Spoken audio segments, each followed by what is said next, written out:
সিজেপির অনেক প্রোটেস্ট হলো, ককরোচ জনতা পার্টি। তো সেখানে অনেক স্টুডেন্টরা সাপোর্ট করেছে। তো সাপোর্ট করেছে ভালো কথা, কিছু জিনিস ভুল হয়েছিল সেটা করেছে, সেটা আমরাও সাপোর্ট করি।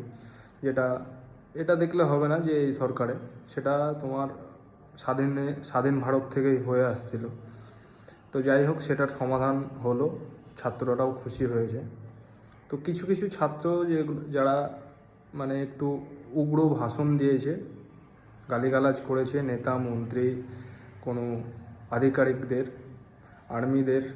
আর্মিদের খারাপ কথা বলেছে, অনেকে অনেক বলেছে। তোমরা ভিডিওগুলো দেখতে পাবে হয়তো ফেসবুকে, ইনস্টাগ্রামে। তো আমি তাদের উদ্দেশ্যে বলছি যে দেখো ভাই, তোমরা স্টুডেন্ট, তোমরা প্রোটেস্ট করলে ঠিক আছে, একটা জিনিসের মোটামুটি সমাধান হলো। তো তোমরা গোটা ইন্ডিয়ায় যত রাজ্যে প্রোটেস্ট করেছো, 5 লাখ স্টুডেন্ট হবে তোমরা, সব রাজ্য মিলে আমি 5 লাখ ধরছি। 5 লাখের বেশি যাবে না, কমে হতে পারে। তো যাই হোক, তো আসল জেনজেডরা ওঠেনি এখনও, চুপচাপ আছে। তো তোমরা বেশি উড়ে বেরিও না, যখন আসল জেনজেডরা উঠবে মার্কেটে, তো তখন খেলা কিন্তু অন্যরকম হবে।